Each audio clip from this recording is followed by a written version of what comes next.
السلام علیکم دوستو، امید کرتے ہیں کہ آپ سب خیریت سے ہوں گے۔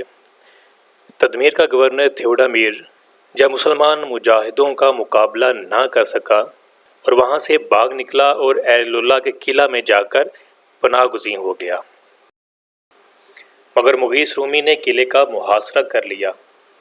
لیکن اس کے برعکس تدمیر شجاعت کے ساتھ ساتھ فہم و فراست کا بہرہ وافر بھی رکھتا تھا۔ وہ نہیں چاہتا تھا کہ مغیث رومی کے ساتھ مارکا آرائی ہو، لیکن وہ اپنا جھوٹا وقار اور کچھ دوسروں کی نگاہوں میں برہم بھی رکھنا چاہتا تھا۔ اس نے صلح کے لیے ایک چال چلی۔ ترکیب یہ کی کہ عورتوں کو فوجی لباس پہنا کر کچھ ایسے انداز سے اسلحہ سے آراستہ کر کے قلعہ کی فصیل پر کھڑا کر دیا کہ وہ دور سے مرد نظر آئیں، اور پھر خود قاصد کے لباس میں آ کر مسلمانوں سے صلح کی بات چیت شروع کی۔ مسلمان اس کے دھوکے میں آ گئے اور صلح کر لی۔ پھر جب مسلمان شہر میں داخل ہوئے اور انہوں نے دیکھا کہ عورتوں اور بچوں کے سوا یہاں کوئی مرد نہیں، اور یہ کہ قاصد کے لباس میں خود تدمیر ہی ان کے پاس صلح کی درخواست لے کر آیا تھا، تو انہیں بے حد پشیمانی ہوئی۔ لیکن افایہ ہے، چونکہ اسلام کے تعلیمات میں ایک مومن مجاہد کے لیے لازمی شرط ہے، لہٰذا مسلمان اپنے وعدے پر قائم رہے۔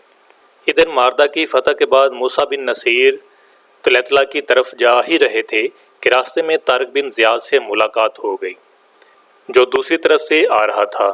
طارق بن زیاد نے آگے بڑھ کر موسیٰ بن نصیر کا استقبال کیا اور پھر دونوں اکٹھے ہو کر طلیطلہ پہنچ گئے، جہاں موسیٰ بن نصیر نے مال غنیمت کا جائزہ لیا۔ ابن کتبہ نے لکھا ہے کہ طلیطلہ کی فتح میں مسلمانوں کو اتنا سونا، چاندی اور مختلف قسم کا دوسرا قیمتی ساز و سامان ہاتھ آیا کہ شمار سے باہر ہے۔ اس کے بعد موسیٰ بن نصیر نے اندلس کے باقی حصوں پر چڑھائی کرنے کے انتظامات مکمل کیے، جو ابھی فتح ہونے سے رہ گئے تھے۔ مختصر طور سے یہ کہ موسیٰ بن نصیر اور طارق بن زیاد یہ دونوں سپہ سالار آگے پیچھے روانہ ہوئے اور طلیطلہ سے رقوسہ تک تمام علاقے فتح کر ڈالے۔ مقریزی لکھتا ہے کہ اندلس کے عیسائیوں میں مسلمانوں کی تیغ خاری اشغاف کی اس قدر ہیبت چھائی ہوئی تھی کہ انہیں کوئی روکنے والا نہ تھا۔ طارق بن زیاد جس طرف رخ کرتا، فتح و نصرت اس کے ساتھ ساتھ چلتی تھی، حتیٰ کہ خود اندلس کے عیسائی پیش قدمی کر کے مصالحت کرتے تھے۔ وہ آگے آگے فتح کرتا چلا جاتا تھا اور موسیٰ بن نصیر پیچھے پیچھے صلح ناموں اور معاہدوں کی تصدیق کرتے چلے جاتے تھے۔ مورخین لکھتے ہیں کہ اندلس دولت و ثروت کا بے پناہ خزانہ تھا، گویا سارے ملک میں سونے چاندی کے دریا بہتے تھے۔ اس لیے اندلس کی فتح سے مسلمانوں کو ان گنت مال غنیمت حاصل ہوا۔ سونے چاندی، جواہرات اور نقد روپے کے علاوہ بے شمار نوادرات روزگار بھی ہاتھ آئے۔ ان میں سب سے معمولی شے ایک فرش تھا جو سونے اور چاندی کے تاروں سے بنا ہوا تھا۔ یاقوت، زبرجد اور دوسرے بیش قیمت موتی اس میں جڑے ہوئے تھے۔ اب اس سے ایک اندازہ کیا جا سکتا ہے کہ دیگر اشیاء جو اس کے مقابلے میں اونچے درجے کی تھیں وہ کس قدر قیمتی ہوں گی۔ مختصر یہ کہ جب موسیٰ بن نصیر یہاں سے دارالخلافت کی طرف چلا ہے تو اس کے ہمراہ 30,000 لونڈی غلام، گات فرما روائی کے 24 گراں بہا تاج، سونے کا سلیمانی میز، سونے چاندی کے برتن، جواہرات کے ذخیرے اور بے شمار عجائبات و نوادرات روزگار تھے۔ اندلس کے عیسائیوں سے فاتح مسلمانوں نے بے حد فیاضیانہ سلوک کیا۔ ان کی تمام جاگیریں واپس کر دی گئیں اور مذہبی رسموں کے ادا کرنے کی عام اجازت دے دی گئی، اور ان کے مذہبی معاملات میں ہرگز کوئی بیرونی مداخلت روا نہیں رکھی گئی۔ علاوہ ازیں جن غاصب عیسائیوں نے اپنے ہی بھائی بندوں کا حق مار لیا تھا اور ان سے ناانصافی کی تھی، ان کا حق انہیں پہنچایا گیا اور ان کی داد رسی بھی کی گئی۔ اور ادھر دوسری طرف شکست خوردہ فرانس کے حکمران نے بہت جلد ایک بہت بڑا اور جرار لشکر تیار کیا، جو اسپانیہ کے اندر مسلمانوں کے مجموعی لشکر سے بھی کئی گنا زیادہ تھا۔ پھر حاکم اسپین حرکت میں آیا اور اس کا ارادہ تھا کہ سب سے پہلے مسلمانوں سے جنوبی فرانس کے علاقے بازیاب کرائے جائیں۔ اس کے بعد اسپانیہ پر حملہ آور ہو کر مسلمانوں کو وہاں سے نکل جانے پر مجبور کرتے۔ موسیٰ بن نصیر نے چونکہ جنوبی فرانس میں اربونہ شہر کو اپنا مرکز قرار دیا تھا اور یہاں اس نے اپنے لشکر کا ایک حصہ رسد اور کمک کا رکھا تھا، تاکہ بوقت ضرورت وہاں سے کمک اور رزق حاصل کی جا سکے۔ حاکم فرانس نے یہ فیصلہ کیا کہ سب سے پہلے اربونہ شہر پر ہی ضرب لگائی جائے اور اربونہ کو فتح کرنے کے بعد پھر دوسری سمت رخ کیا جائے۔ اس مقصد کے تحت وہ برق رفتاری سے اپنے لشکر کے ساتھ اپنے ہی شہر اربونہ کی طرف بڑھا اور اربونہ شہر میں مسلمانوں کا جو محافظ لشکر تھا اس نے شہر پناہ کے دروازے بند کر دیے۔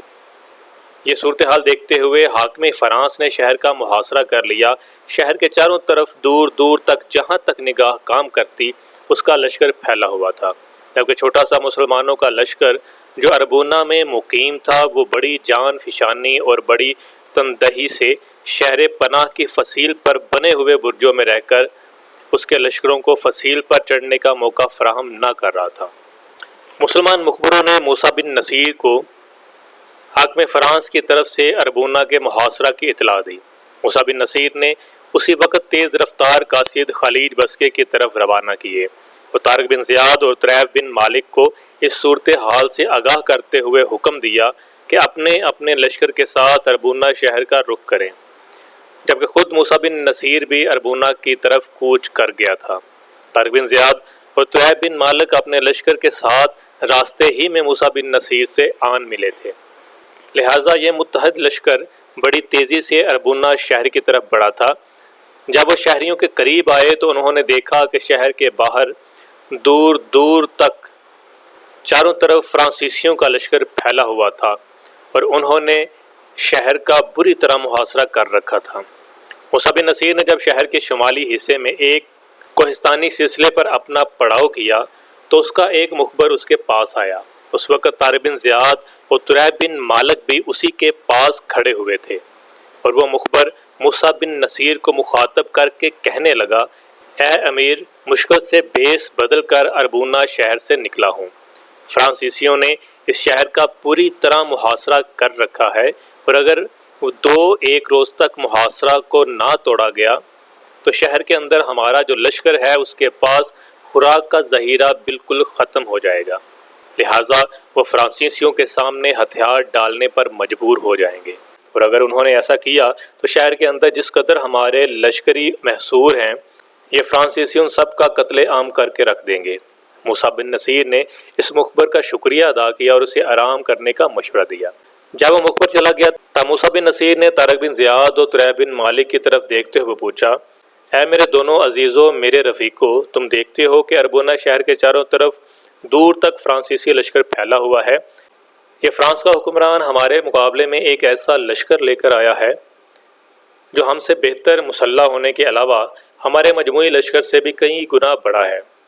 اب بتاؤ اس صورتحال میں ہمیں سب سے پہلا قدم کیا اٹھانا چاہیے؟ موسیٰ بن نصیر کے اس استفسار پر طارق بن زیاد اور طریف بن مالک تھوڑی دیر تک اپنی گردن جھکائے کچھ سوچتے رہے۔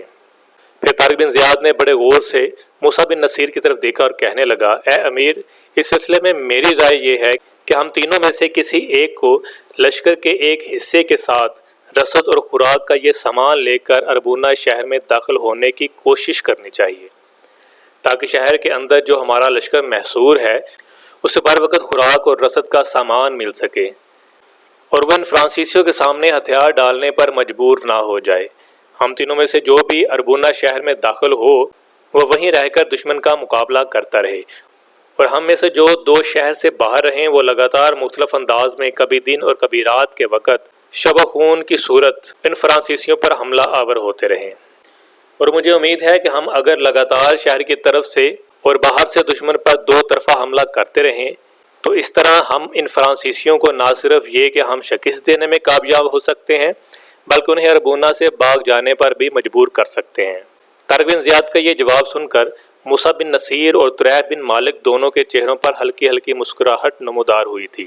پھر قبل اس کے کہ موسیٰ بن نصیر کچھ کہتا، طریف بن مالک نے بولتے ہوئے کہا، اے امیر، میں اپنے بھائی اپنے رفیق ابن زیاد کی اس تجویز سے مکمل طور پر اتفاق کرتا ہوں۔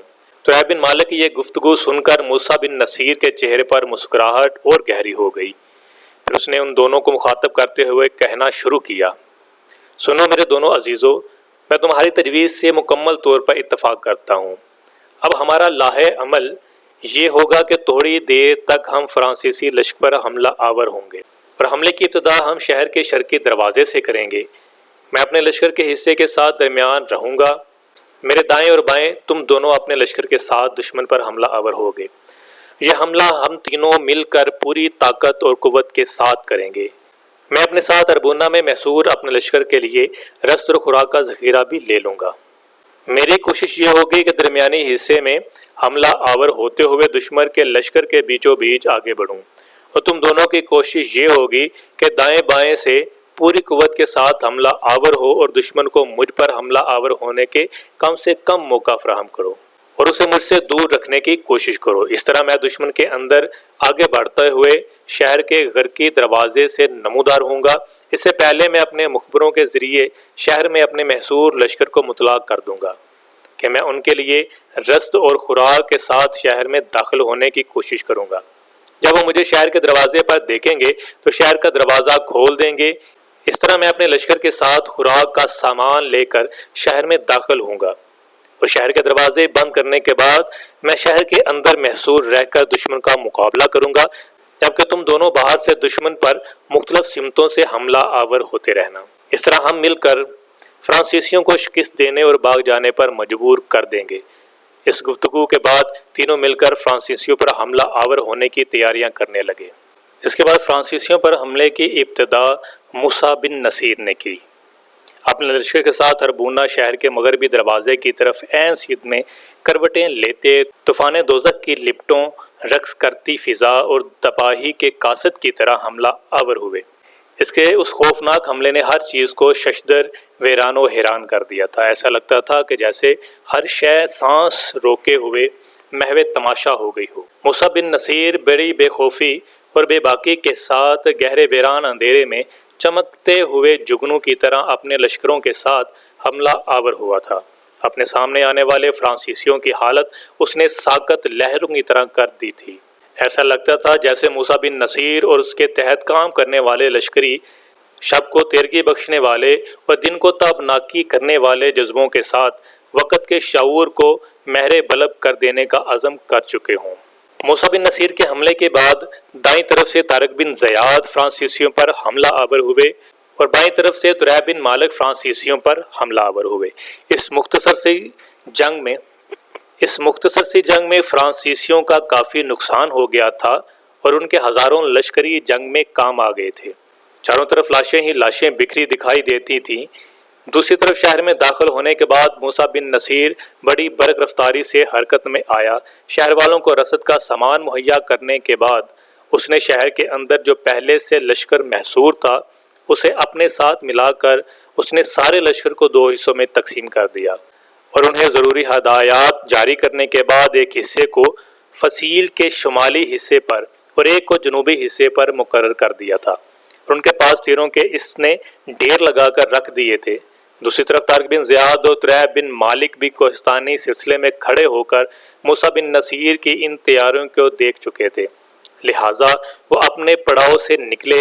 طارق بن زیاد اپنے لشکر کے ساتھ شہر کے شمالی حصے کی طرف اور طریب بن مالک جنوبی حصے کی طرف چلا گیا تھا۔ فرانسیسیوں نے چاروں طرف سے امڑ کر اپنی پوری کوشش کی کہ مسلمانوں کے اس حملے کو ناکام بنا دیں، لیکن وہ ایسا نہ کر سکے۔ فرانسیسی لشکر کے اندر افراتفری پھیلی ہوئی تھی اور وہ خوف زدہ سے ہو کر میدان کے اندر پھیلی ہوئی اپنی لاشوں کو سنبھال رہے تھے۔ اس وقت چنگاڑتے طوفانوں کی طرح طارق بن زیاد نے شمال کی طرف سے اور طریب بن مالک نے جنوب کی طرف سے فرانسیسیوں پر حملہ کر دیا، اور یہ حملے ایسے خوفناک تھے کہ انہوں نے اپنے سامنے فرانسیسیوں کی لاشوں کے ڈھیر لگانے شروع کر دیے تھے۔ پھر زوردار حملے کرنے کے بعد طارق بن زیاد اور طریب بن مالک نے لڑتے لڑتے سوچی سمجھی تدبیر کے تحت پیچھے ہٹنا شروع کر دیا۔ اس موقع پر فرانسیسیوں نے چاروں طرف سے سمٹ کر شمال اور جنوب میں طارق بن زیاد اور طریب بن مالک پر حملہ کر دیا تھا۔ اس وقت فصیل کے اوپر سے طوفانوں اور آندھیوں کی طرح موسیٰ بن نصیر حرکت میں آیا، اور اس کے حکم پر اس کے لشکریوں نے فرانسیسیوں پر ایسا زوردار اور تیز تیر اندازی کی کہ ہزاروں فرانسیسی چھلنی ہو کر موت کے گھاٹ اتر گئے اور شہر کے باہر چاروں طرف ان کی لاشیں ہی لاشیں دکھائی دینے لگی تھیں۔ اس مہم کے دوران موسیٰ بن نصیر کا لشکر جہاں جہاں پہنچا ہسپانیہ کے لوگوں کی اطاعت قبول کر لی۔ جن شہروں کو لوگوں نے خود خالی کر دیا وہاں عرب اور بربر آباد کر دیے گئے۔ بے شمار مال غنیمت حاصل ہوا۔ اکثر شہروں کے باشندوں نے جزیہ کی ادائیگی پر صلح کر لی۔ اس طرح اندلس کے شمال مغربی علاقے کا ایک بڑا حصہ زیر تسلط آ گیا اور وہاں مسلمانوں کے اثرات قائم ہو گئے تھے۔ اب یہ مہم ادھوری ہی تھی کہ خلیفہ ولید کا دوسرا قاصد ابو نصیر ہسپانیہ آ پہنچا۔ اسے موسیٰ بن نصیر سے ملنے کے لیے لک شہر پہنچنا پڑا۔ اتفاق سے موسیٰ اس وقت ایک خچر پر سوار ہو کر کہیں جا رہا تھا کہ ابو نصیر نے آگے بڑھ کر خچر کی لگام پکڑ لی اور خلیفہ کا فرمان موسیٰ بن نصیر کو پیش کیا، جس میں فوراً دمشق پہنچنے کے احکامات درج تھے۔ اب تاخیر کرنا ناممکن تھا، لہٰذا موسیٰ بن نصیر نے واپسی کا فیصلہ کر لیا تھا۔ ایک کوہستانی درے میں موسیٰ بن نصیر نے اپنے لشکر کو جمع کیا، پھر طارق بن زیاد اور طریب بن مالک کو اس نے اپنے پاس طلب کیا۔ جب یہ دونوں سردار موسیٰ بن نصیر کے سامنے آئے تو موسیٰ بن نصیر نے پہلے ان دونوں کو خلیفہ ولید کا خط پڑھنے کے لیے دیا۔ جب وہ دونوں خط پڑھ چکے تب موسیٰ نے انہیں مخاطب کر کے کہنا شروع کیا، سنو میرے دونوں رازدانوں، خلیفہ نے مجھے اور طارق بن زیاد دونوں کو دمشق طلب کر لیا ہے، اور مجھے اس نے یہ بھی اجازت دی ہے کہ میں اپنی طرف سے اسپین پر کسی کو حاکم مقرر کر دوں، اور حاکم کی اس تقرری میں خلیفہ ولید بن عبد الملک نے طریب بن مالک کا نام سرفہرست پیش کیا ہے اور کہا ہے کہ میں طریب بن مالک کو اسپانیہ کا حاکم مقرر کروں، لہٰذا اے طریب بن مالک، اب ہم اپنے لشکر کے ساتھ یہاں سے ٹولیڈو شہر کی طرف جائیں گے۔ وہاں تمہاری ہسپانیہ کے اندر حاکمیت کا اعلان کرنے کے بعد میں اور طارق دمشق کی طرف کوچ کر جائیں گے۔ موسیٰ بن نصیر کی یہ گفتگو سن کر طریب بن مالک تھوڑی دیر تک گردن جھکا کر کچھ سوچتا رہا، پھر کہنے لگا، میں خلیفہ ولید بن عبد الملک کا خط پڑھ چکا ہوں، میں ان کا ممنون ہوں اور شکر گزار ہوں کہ مجھے انہوں نے اس قابل سمجھا کہ مجھے ہسپانیہ کا حاکم بنانے کی تجویز انہوں نے پیش کی۔ اے امیر، اس خط میں میرے لیے حکم نہیں ہے کہ مجھے ہی ہسپانیہ کا حکمران بنایا جائے، بلکہ یہ معاملہ زیادہ تر آپ کی صوابدیدی پر چھوڑا گیا ہے، لہٰذا اے امیر، میں اس پیشکش کو قبول نہیں کرتا۔ میں ہسپانیہ کا امیر اور حکمران نہیں بننا چاہتا، میری طرف سے آپ کو اجازت ہے جسے آپ چاہیں ان علاقوں کا امیر مقرر کر دیں۔ خلیفہ ولید کی طرف سے ایک اور قاصد موسیٰ بن نصیر اور طارق کے پاس پہنچا، اور یہ قاصد خلیفہ ولید کا یہ پیغام لے کر پہنچا کہ وہ اپنی رفتار تیز کر دیں اور جلد از جلد دمشق پہنچنے کی کوشش کریں تاکہ خلیفہ ولید مرنے سے پہلے ان دونوں کو دیکھ سکیں۔ اس دشوار اور عجیب صورتحال میں موسیٰ بن نصیر اور طارق بن زیاد نے آپس میں مشورہ کیا، پھر دونوں میں طے پایا کہ ہمیں خلیفہ ولید بن عبد الملک کے پاس جلد از جلد پہنچنا چاہیے اور سلیمان کی ہدایت نظر انداز کرتے ہوئے تیزی سے دمشق کا رخ کرنا چاہیے تاکہ وہ خلیفہ ولید کی زندگی ہی میں دمشق پہنچنے میں کامیاب ہو جائیں۔ آخر کار وہ دونوں بڑی تیزی سے دمشق کی طرف روانہ ہو گئے، چونکہ وہ خلیفہ ولید بن مالک کی زندگی میں ہی فروری 715 عیسوی کو اپنے کارواں کے ساتھ دمشق شہر میں داخل ہو گئے تھے۔ خلیفہ ولید بن مالک نے دونوں جرنیلوں کا پرتپاک خیر مقدم کیا اور ان کی کارگزاری کو دیکھ کر بے حد خوش ہوا، اور انتہائی مشفقانہ انداز میں وہ دونوں سے بغل گیر ہو کر ملا تھا۔ پھر اندلس کی اس بے بہا دولت کو جو وہ اپنے ساتھ لے کر آئے تھے دمشق کی جامع مسجد میں نمائش کے لیے پیش کیا۔ وہ جمعہ کا روز تھا جس دن اس سامان کی نمائش کی گئی۔ پھر سامان کی نمائش کے بعد خلیفہ ولید نے ممبر پر بیٹھ کر خطبہ شروع کیا، پورے جوش و مسرت میں اتنی طویل تقریر کی کہ نماز کا وقت تک تنگ ہونے لگا۔ نماز کے بعد خلیفہ ولید نے موسیٰ اور طارق کو بلا کر اپنے سامنے بٹھایا، اپنے ملبوسات میں سے ان دونوں کو 3 خلت عطا کیے، 50,000 دینار سرخ انعام بھی عطا کیے۔ ان کے لڑکوں کے وظیفے مقرر کیے۔ ہسپانیہ سے لائے گئے شاہی خاندان کے قیدیوں کے ساتھ بھی خلیفہ ولید نے کمال مروت کی، انہیں اعلیٰ قدر مراتب رتبے اور ان میں انعامات تقسیم کیے۔ خلیفہ ولید نے ان جواہرات کا بڑا حصہ بیت اللہ کے لیے وقف کر دیا، پھر اپنی مرضی سے جیسے جیسے جس کو دل چاہا دے دیا۔ یہ مجلس موسیٰ اور طارق کے اعزاز میں منعقد کی گئی تھی۔ موسیٰ اور طارق کی اس قدر عزت افزائی ہوئی کہ ایسا نظارہ کبھی دیکھنے تک میں نہ آیا تھا۔ اس کے برعکس خلیفہ ولید بن عبد الملک کا بھائی سلیمان بن عبد الملک خلیفہ ولید کی ان پسندیدہ سپہ سالاروں سے ناخوش تھا۔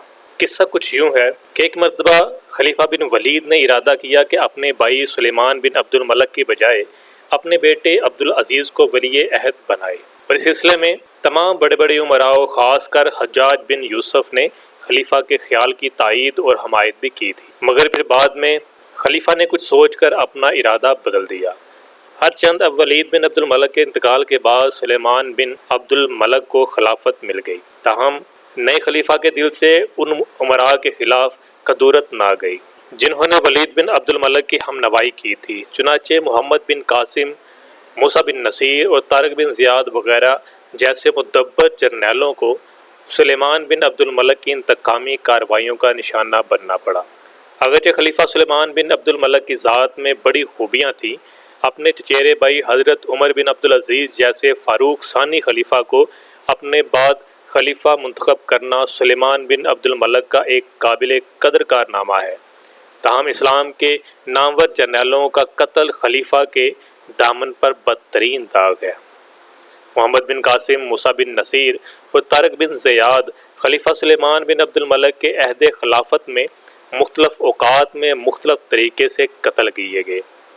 مثلاً محمد بن قاسم کو عراق میں لا کر قید کیا گیا، جہاں عراق کے گورنر صالح بن عبد الرحمن نے اپنے بھائی آدم کے انتقام میں، جو کہ خارجی تھا اور حجاج نے اسے قتل کیا تھا، محمد بن قاسم کو طرح طرح کے آزار پہنچا کر مروا دیا۔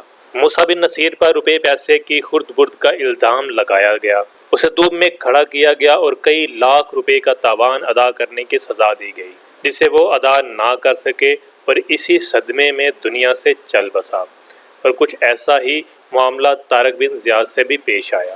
دوستو، یہ تھی ہماری آج کی ویڈیو، امید کرتے ہیں کہ آپ کو پسند آئی ہوگی۔ ہمارے ساتھ جڑے رہنے کے لیے چینل کو سبسکرائب کیجیے، بیل آئیکن کو کلک کیجیے تاکہ آئندہ آنے والی تمام ویڈیوز کا نوٹیفیکیشن آپ کو مل سکے۔